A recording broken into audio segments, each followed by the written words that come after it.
Development partners met in Bamako 4 years after the launch of a wide-reaching program to strengthen agricultural sectors in African, Caribbean and Pacific nations for a preliminary evaluation of the progress made so far. The partners were also examining ways to raise new funds to continue with the measures initiated by Brussels in 2007. The total budget for the program was €45 million. The catalyst for the program was the fact that many of our countries depended heavily on either one or a mere handful of basic agricultural products. This made them extremely vulnerable and prey to poverty. Our producers, many of whom are just family-based operations, must be able to develop more profitable forms of farming. They may practice subsistence farming, but we no longer want to see excess produce being left to rot in the fields or that kind of thing. Around 60 pilot schemes have been implemented.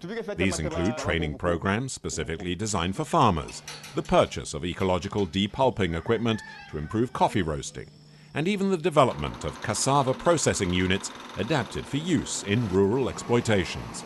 The results have been very encouraging. Thanks to the ACP program, we have been able to press ahead with our drive to make cassava production the women's equivalent of coca production for men. At UTRAM, we are working to develop exports. We are also encouraging other women from the sub-region to follow our example.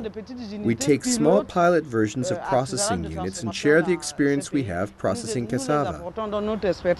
In Congo-Kinshasa, inspired by the progress that has already been made in Cameroon, the program has made it possible to restructure the coffee sector. Of particular interest was the creation of a stock price index, enabling small-scale producers to obtain funding from banks based on official statements showing the amount of produce they have stored in warehouses. Many people had given up on this crop. The ACP program restored their faith in it.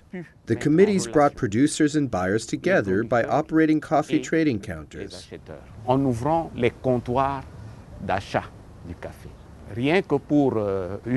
The first figures we have for just one of the provinces show that they have put 40 tons of coffee on the market.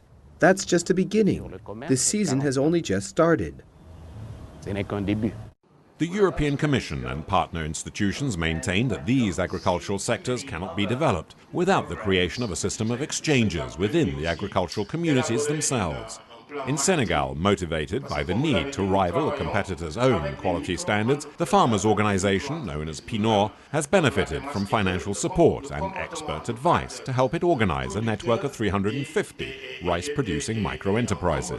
The aim is to counter the large-scale imports of Asian rice that are causing massive job losses in the country.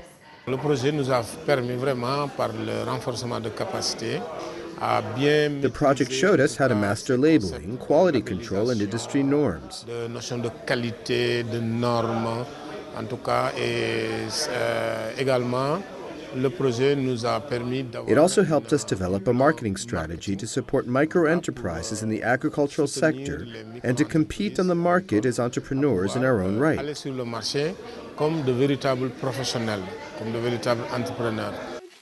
Another challenge came from the thriving cereals market. In the space of a decade, production has risen from 19 to 45 million tons. With demand likely to double by 2030, the cereal market in West Africa is in the midst of an unprecedented boom.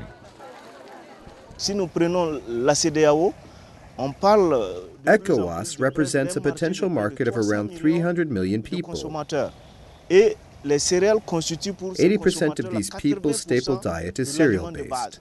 The least you can say is that West Africa has enormous potential for those producing, processing, and trading in cereals. Unfortunately, the market is not well structured. It is vital that all of the partners give their support to the intra-professional groups so we can have a better structured market.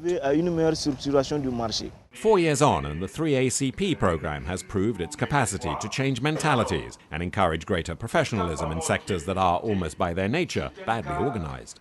It has also led to the emergence of innovative projects such as the creation of a regional stock exchange for agricultural produce in West Africa. It has been estimated that it will cost €11.6 million to set up this regional stock exchange. It is now up to the financial partners to decide whether they're going to come on board or whether the global financial crisis has given them cold feet.